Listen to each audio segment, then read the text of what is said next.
ప్రస్తుత పరిస్థితుల్లో ఆక్వా మంచి సంక్షోభ సమస్యను ఎదుర్కొంటూ ఉంది. ఇది ఉమ్మడి తూర్పుగోదావరి జిల్లాలో, తర్వాత ఉభయ గోదావరి జిల్లాలో. ఇందులో ఒకటి ఏంటంటే ఆంధ్ర రాష్ట్రంలో 60% మన ఆంధ్రప్రదేశ్ అయితే ఆ 60లోని 35 నుంచి 40% ఈ ఉభయ గోదావరి జిల్లాలోనే ఈ రొయ్య ఉత్పత్తి జరుగుతుంది.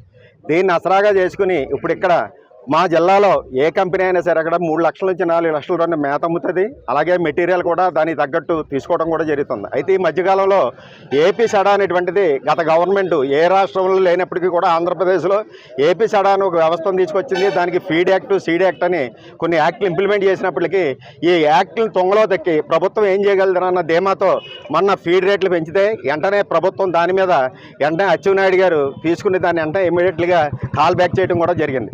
కాల్ బ్యాక్ చేసారన్న అహంకారంతో ఈ ఎక్స్పోర్టర్స్ ఎవరైతే ఉన్నారో వీళ్ళకి ఫీడ్ మిల్లు ఉన్నాయి, ఎక్స్పోర్ట్ కంపెనీ కూడా వీళ్ళదవటంతో ఇమీడియట్లీగా ఏదో మాది ఇంటర్నేషనల్ మార్కెట్కి సంబంధించిన వ్యాపారం అయినప్పటికీ ఒక 3 months బ్యాకే ఇది పర్చేజ్ అవుతుంది మాది. కానీ వీళ్ళు చేసిన వ్యాపారం ఏంటంటే పొద్దుడే రేటు, సాయంత్రం రేటు, మధ్యాహ్నం రేటు కింద చెరువులో పట్టి చేపల మార్కెట్లో తీసుకొచ్చి రోజువారీ మార్కెట్ టైపు ఈ పచ్చిరేల మార్కెట్ని, ఇంటర్నేషనల్ మార్కెట్ని తీసుకొచ్చి ఈ ఎక్స్పోర్టర్లందరూ రైతుకి సంబంధించింది ఇంచుమించుగా కొన్ని వేల కోట్లు ధనాన్ని వాళ్ళ ఆధిపత్యంలో తీసుకోవడం జరిగింది.